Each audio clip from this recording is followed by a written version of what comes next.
The airport was a whirlwind, crowds pushing in every direction, loudspeakers barking nonstop announcements. But then, the chaos stopped cold. A sharp, echoing sound, like a slap or a dropped plate, cut through the air. All eyes turned. A sleek smartphone skidded across the polished tile floor. It belonged to a young black woman who raised her hand instinctively, startled and wide-eyed. Opposite her stood a uniformed flight attendant, posture stiff, name badge glinting, Caroline Whitmore. Her voice was sharp enough to cut glass. "I've made myself clear," she snapped, pointing toward the gate. "First class isn't for people like you." Silence swept through the terminal like a wave.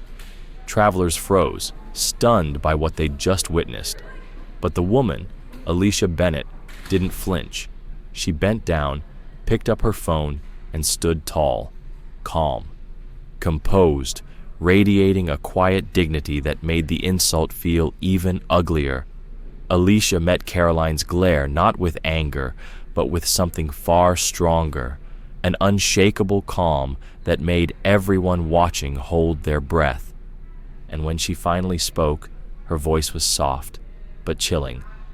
"You just made the biggest mistake of your career." The moment hung heavy in the air. Caroline's pride stiffened, but her eyes betrayed the truth. Uncertainty had crept in. She tried to regain control. "Are you threatening me?" she asked, her tone uneven. Alicia's response came steady and cold. "I'm simply telling you what happens next if you don't change course." Nobody moved. Even the air felt still. Passengers looked on, instinctively aware. This was no ordinary dispute. This was something deeper, something with consequences. Caroline's eyes flicked down to the elegant phone now back in Alicia's hand. She opened her mouth, then shut it. Without another word, she turned and walked away, her confident stride cracking under the pressure. Alicia stood alone for a moment, smoothing the fabric of her jade dress. There was elegance in every motion, calm, quiet power in contrast to the storm that had just passed. As she returned to the VIP lounge where she had been quietly seated moments before, Sebastian Drake, an entrepreneur who had offered his seat earlier, which Alicia had declined, watched her pass. He gave her a small, respectful nod. She returned it with poise, then sat down as if nothing had happened. Outside, Caroline tried to mask the dread rising inside her, but deep down she knew, this time, there would be no walking away without consequences. Before the incident, Alicia had been sitting alone in the quiet lounge, bathed in soft light. Her dress glowed gently under the chandelier, her every move precise and effortless. And in that stillness, Sebastian Drake had noticed her, not for her beauty, but for the gravity in her presence. Something told him she wasn't just a passenger. She was someone you don't disrespect and walk away from. "I appreciate it," Alicia said warmly, glancing up at the man who had offered to switch seats. "But this one works just fine for me." Her response was kind, yet firm, graceful, but immovable. Sebastian Drake, the young entrepreneur who'd made the offer, was momentarily caught off guard. In a world where everyone seemed eager to climb, compete, or impress, Alicia's calm refusal felt like a quiet power move. She wasn't trying to be seen. She simply was. Back at his seat, Sebastian kept working on his laptop, but his focus wavered. Who was she? A business leader? A figure he should know? There was something about Alicia's stillness that made her impossible to ignore. She carried herself like someone who didn't need to prove anything, because her worth spoke for itself. Meanwhile, at the VIP entrance, Caroline Whitmore arrived like she owned the place. With 10 years as lead attendant for a top airline, she viewed the lounge as her personal territory. Her eyes scanned the room with the confidence of someone used to being in control. The moment her gaze landed on Alicia, a smirk played at her lips.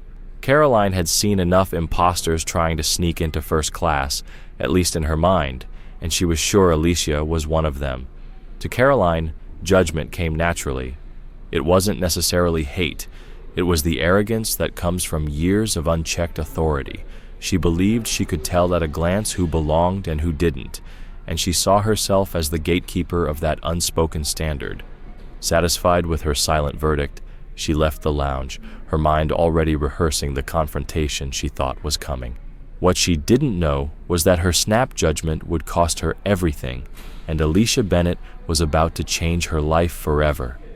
Later, as Caroline stood at the boarding gate, posture sharp and voice ready, she wore her power like armor. She believed each flight was a stage where her judgment reigned supreme. Then, Alicia arrived. Walking with calm purpose, her cane tapping lightly with each step, Alicia handed over her boarding pass with a smile. Caroline's face shifted. The recognition was instant, and irritation followed. She didn't shout, but she made sure everyone nearby could hear. "There must be a mistake. I don't think someone like you belongs in first class." A hush swept the area. Alicia remained steady. She arched a brow and answered with dignity, "Maybe check the ticket before assuming."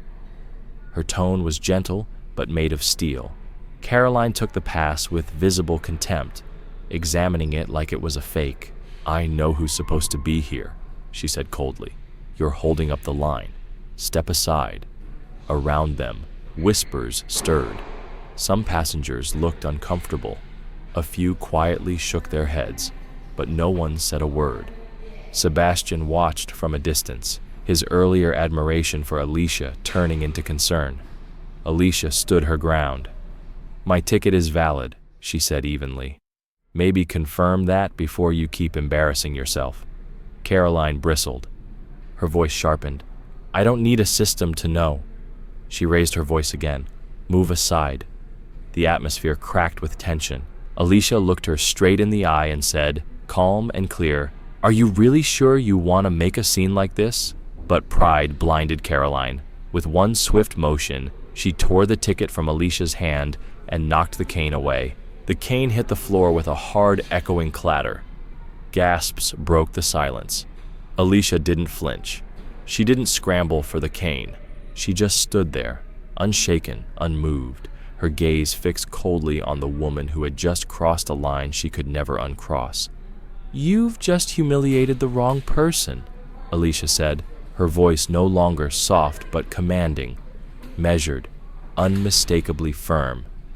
For the first time, Caroline felt something unexpected: doubt. A cold realization began to settle in. This wasn't just another passenger she could push aside, but instead of backing down, Caroline lashed out, too proud to retreat. She snatched the boarding pass from Alicia's hand, sending her phone and wallet crashing to the floor. The sound echoed like a warning bell through the terminal. Gasps rippled through the crowd. Sebastian Drake froze nearby, his grip tightening on his briefcase. For a moment, he wanted to step forward, but like so many others, he didn't. The shame of silence filled the space. Across the aisle, Abigail Mercer, a polished executive, covered her mouth in shock, whispering to her colleague, but remaining still, paralyzed like the rest. The entire terminal stood frozen in the thick discomfort of witnessing something deeply wrong. Caroline, red-faced and breath-heavy, spat venom with every word. "Who do you think you are? First class isn't for show-offs pretending to belong?" Her words sliced through the air, sharp, bitter, and loud enough for all to hear. Passengers looked away, ashamed, but none moved. And Alicia? She didn't even blink. She stood tall, unshaken, her poise intact. The chaos around her felt like nothing more than background noise. Her gaze fixed on Caroline, unflinching. Then she spoke, each word slow, crystal clear, and impossible to ignore. "You've just made the biggest mistake of your life." There was no anger, just truth. Her voice held weight, power, and it made Caroline's knees feel suddenly less steady. The shame she'd tried to inflict had turned back on her, and she felt it. Around them, the crowd shifted. Where there had been silence, now there was quiet judgment toward Caroline. The same passengers who said nothing now looked at Alicia with respect and at Caroline with quiet disbelief. Caroline's pride told her to stand firm, to act like she was still in control, but her trembling hands betrayed her, and just as she tried to regain composure, a deep voice cut through the air behind her. "Caroline, what exactly is going on here?" She spun around. It was Richard Montgomery, the airline's senior VP. Impeccably dressed, calm, and authoritative. Caroline straightened up immediately, heart pounding. "Mr. Montgomery, I was just handling a disturbance. I believed her ticket." He held up a hand, silencing her mid-sentence. His gaze moved to Alicia, and everything about his demeanor changed, sternness replaced by respect. "Miss Bennett," he said, bowing his head slightly, "on behalf of the airline, please accept my sincerest apologies." And with that, the balance of power in the terminal shifted forever. Caroline had never seen Richard Montgomery like this. The airline's top executive, usually measured and diplomatic, now radiated authority that made her heart race. His words hit harder than any reprimand she'd ever received. "Alicia Bennett," he said, turning to Caroline with an icy stare, "is not just any passenger. She's the CEO and founder of this airline. Every single decision you work under comes from her." The boarding area fell deathly silent. Caroline's face turned pale. Her breath caught in her chest. Around her, passengers shifted uncomfortably, watching with disbelief and disappointment. Sebastian Drake lowered his eyes. Abigail Mercer turned away, her face lined with disapproval. Caroline's mind spiraled. How had she not known? Why hadn't she checked? Her arrogance, the false sense of control she'd clung to for years, was crumbling in seconds. Alicia stepped forward, eyes steady.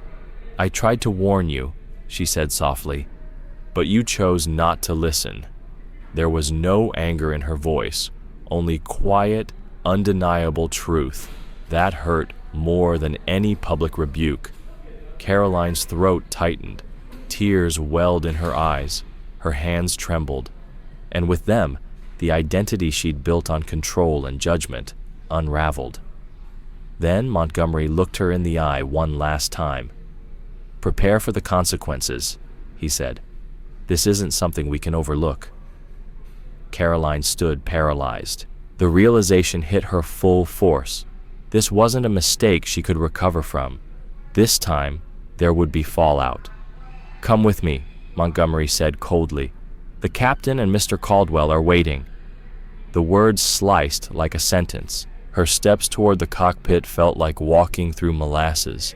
Every click of her heels echoed like a judgment, and when the door opened, she met the stern gaze of Captain Reynolds and Executive VP Stephen Caldwell.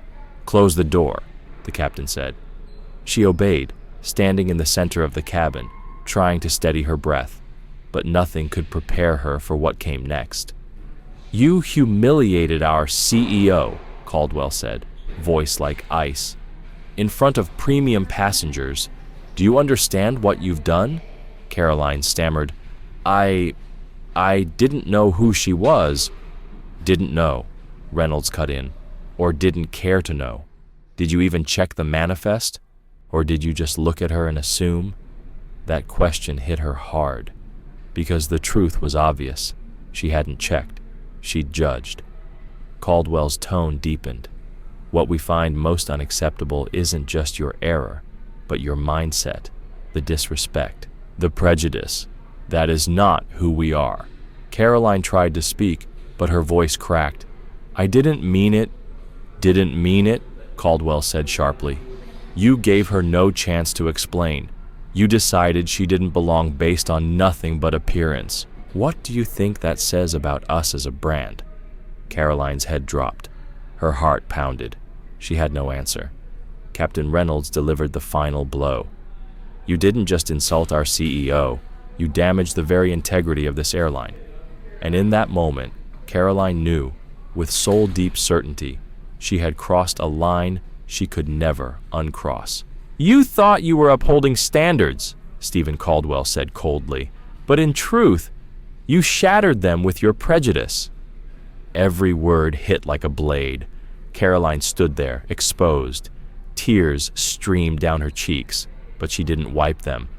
There was nothing left to defend. She had spent years building her pride around rules, expectations, her version of professionalism. Now it all felt hollow. Caldwell's voice softened, but only slightly. "This isn't something we can ignore. You should prepare for what's coming." Caroline could only nod. Her throat felt like sand. She understood now. This wasn't a reprimand. It was a reckoning. When she stepped out of the cockpit, her legs felt heavy. Every step back to the cabin echoed like a verdict. She paused at the entrance to first class, inhaling deeply, but she already knew the damage was done. As soon as she entered, the air went still. Every passenger turned. Their eyes didn't shout, but they didn't have to. Their silence was louder than words. She looked for some shred of understanding and found none. Even Sebastian Drake, calm and quiet earlier, now looked at her with stern expectation. She had something to say, and everyone knew it. She walked to Alicia's seat.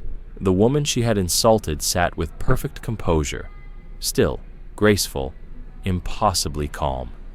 Caroline's voice trembled. "Ms. Bennett, I want to sincerely apologize for my behavior. It was wrong. I hurt and disrespected you, and I see now how unacceptable it was." Alicia didn't answer at first. She simply looked at Caroline, her expression unreadable. Then her voice came clear and steady. "I don't think everyone heard you, Miss Whitmore. Please say it again." The request cut through what remained of Caroline's pride, but there was no escaping it now. The entire cabin leaned in, silently demanding something real. Caroline glanced toward Abigail Mercer, still watching, still judging. Swallowing hard, Caroline straightened her back, raised her voice, and spoke with clarity. "I, Caroline Whitmore, offer a full apology to Alicia Bennett, CEO of this airline. I was wrong. I acted with prejudice and disrespect. I judged you without reason and treated you unfairly in front of everyone here. I accept full responsibility." The words hung in the air, undeniable, raw. And at last, Alicia gave a slight nod, acknowledging the apology, not with triumph, but with poise. But that only deepened Caroline's shame, because Alicia never once raised her voice, never lashed out. Her strength had been dignity. Her control had been silence. As Caroline turned to leave, every gaze followed. Some looked disappointed, others almost pitying. She walked slowly toward the back of the cabin, tears clouding her vision, each step heavier than the last. Her pride, her reputation, everything she'd built, gone in the blink of a moment she couldn't take back. Then, just as she reached the threshold, Alicia's voice stopped her again. "Wait, Miss Whitmore, one more thing." The room fell into silence again. Caroline froze. She turned slowly to face Alicia, heart pounding. "If I weren't Alicia Bennett," Alicia said quietly, "if I were just another black passenger boarding this flight, would you still have apologized?" The question landed like thunder. And now, Caroline stood before the very truth she'd never dared to face, surrounded by people waiting to hear her answer. Caroline's carefully guarded composure shattered. Sebastian Drake looked at her with stern disappointment. Abigail Mercer's expression was sharper still, pure reproach. They, like everyone else in the cabin, waited to hear Caroline confront the truth. Her throat tightened.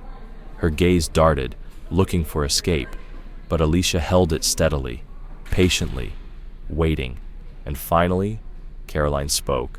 Her voice was barely audible. "I probably wouldn't have." The words dropped like a stone into silence. A wave of hushed murmurs rippled across the cabin. Disbelief, disappointment, recognition. In that moment, Caroline felt the full weight of every unspoken judgment she'd ever passed. She had lived by a double standard for years, choosing who was worthy, who wasn't, based on appearance, assumptions, and unchallenged bias. But Alicia didn't gloat. Her face showed no satisfaction, only quiet sadness. Maybe she'd hoped for a different answer, a better one. Her next words were soft but firm. "That's the problem, Miss Whitmore. It's not about who I am or what title I hold. It's that you acted out of prejudice. Your apology shouldn't be just for me. It should be for everyone you've ever judged unfairly. That's the lesson I hope you carry from this." Caroline couldn't speak. Alicia's words were a mirror, forcing her to see not who she pretended to be, but who she truly was. The shame that flooded her now was different.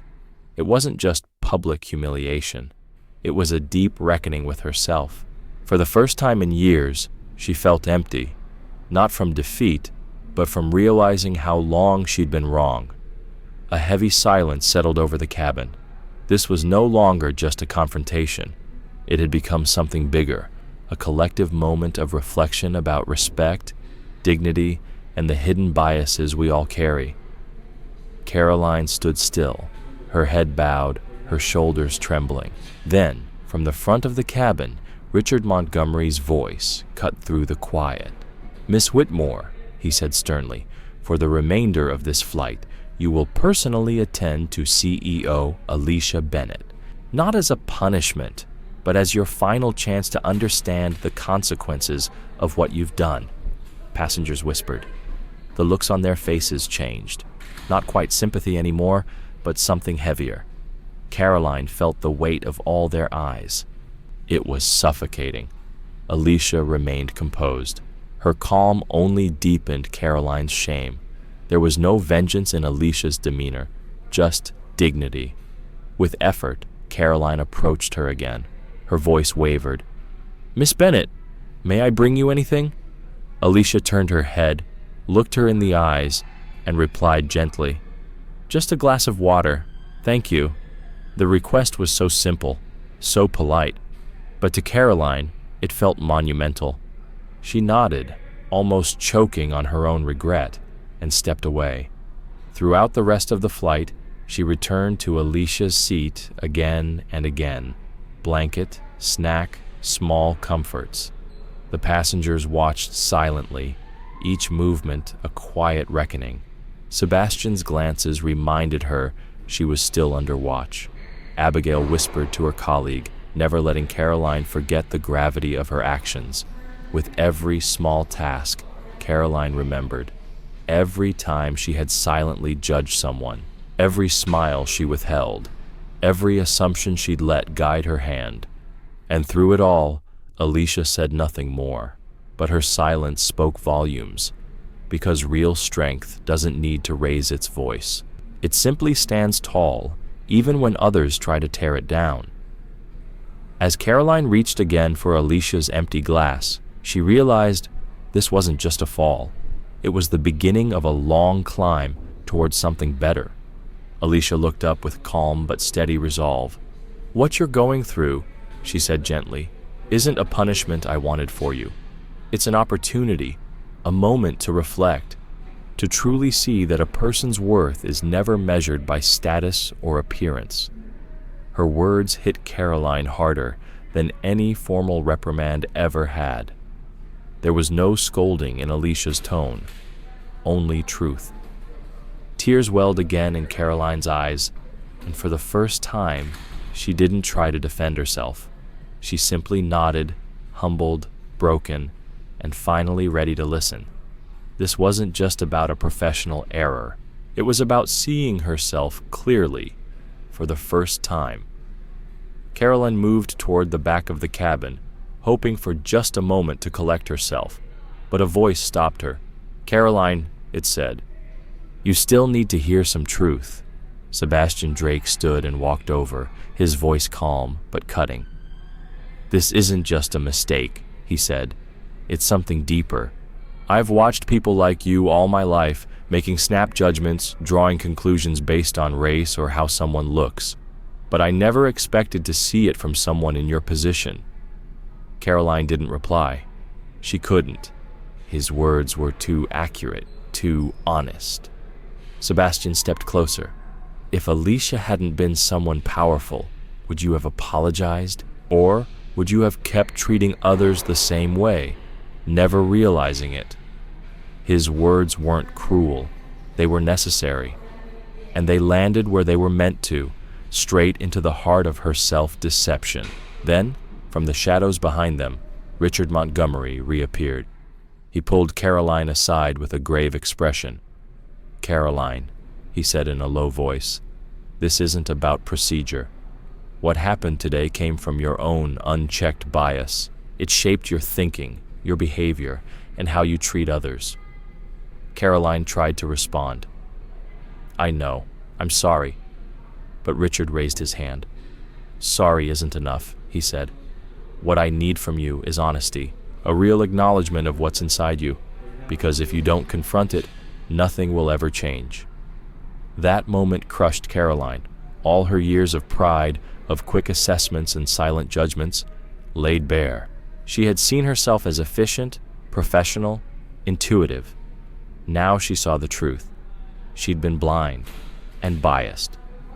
As Richard walked away, she remained frozen. No title, no authority. Just a woman forced to face everything she'd spent her life ignoring. And for several long minutes, she stood there alone, realizing that her first step toward real change wouldn't be a gesture or a speech. It would be the hardest thing of all, learning to face herself. Then the pilot's voice echoed over the intercom, announcing their descent. It snapped her back to reality. Caroline took a breath and made her final walk through the cabin. When she reached Alicia's seat, she checked the belt and gently asked, "Miss Bennett, we'll be landing soon. Is there anything else I can do for you?" Alicia turned to her, her eyes still, calm, but impossibly deep. "Yes," she said softly. "Before we touch down, I want you to answer one question, and I want you to be honest." Caroline held her breath. "Do you truly understand why you acted the way you did?" The question silenced everything. It wasn't just about behavior. It was about root cause, the part Caroline had always refused to examine. Her lips parted, but no answer came. She wanted to say something easy, something acceptable. But Alicia's eyes didn't allow for anything less than truth. And finally, Caroline spoke, voice trembling, shame heavy in every syllable. I don't know why. I didn't think. I let something inside me, something unconscious, make a decision I never questioned. And I'm truly sorry. It was raw. It was real. And for the first time, it wasn't about saving face. It was about starting over. That final admission drained what little strength Caroline had left. It felt like staring into a mirror and finally seeing a stranger, a woman who thought she was professional, but had been blind to the biases she carried. Alicia gave no further lecture, just a gentle nod, her eyes soft with understanding, as if to say, this was only the beginning. The plane landed with a heavy thud, and silence filled the cabin. No one spoke. Even the engine seemed to hum a solemn note as passengers rose and filed out quietly. Caroline stayed behind, her head bowed, each glance from the passengers a reminder of the damage she'd caused. When Alicia walked past, she paused, just for a moment, no words, just a long, searching look. And in that look, Caroline understood. The consequences of her actions would be hers to bear, fully and alone. As the last passenger exited, Caroline descended the aircraft stairs into the cool tarmac air. Waiting at the VIP gate was Richard Montgomery, flanked by senior executives. Their faces were unreadable, but there was no hint of leniency. Each step toward them felt heavier than the last. She knew this was the reckoning she had been walking toward since the moment she'd misjudged Alicia. Inside a private conference room, the door clicked shut, marking the end of one chapter. Across from her sat Richard Montgomery, COO Stephen Caldwell, and, unexpectedly, Alicia Bennett. Richard's voice broke the tension. You know why we're here. Your actions didn't just insult a person, they compromised the values this airline was built on. Caroline's hands trembled beneath the table, but she forced herself to speak. I understand, and I accept full responsibility. This wasn't a mistake in process. It came from a place of bias, and I deeply regret it. Stephen Caldwell's voice was ice. Under normal policy, you would be dismissed immediately. But Miss Bennett has requested a different path. Caroline looked to Alicia in disbelief. Then Alicia spoke. Firing you won't solve the problem, but confronting it might. I'm asking that you be given a real chance to unlearn what brought you here. Richard nodded solemnly. You'll enter a 6-month program, racial awareness, bias correction, leadership ethics. You'll be monitored closely. This is your final chance. Tears welled in Caroline's eyes. Thank you. I accept. The meeting ended quietly. As Caroline stepped out, her breath felt a little easier, though the road ahead would be anything but. Across the corridor, Alicia stood by a window, watching the runway. When she turned, their eyes met. No words were exchanged. But in that calm, unflinching gaze, Caroline saw something she'd never understood before. True power. The power to forgive, to lead with dignity, to give someone a second chance when they didn't deserve it. Caroline walked out of the building knowing that this time, her future wouldn't be built on appearances, status, or pride, but on humility and change. And as she glanced back one last time, Alicia was still there, a silent pillar of strength, the woman who had just taught her the most powerful lesson of her life. Caroline's story isn't just a warning about bias. It's a reminder of what real leadership looks like, and how healing begins when someone chooses growth over vengeance. So now we ask you, if you were in Alicia's place, would you forgive? Let us know in the comments. And if this story moved you, like, share, and subscribe for more. Thanks for watching. See you next time.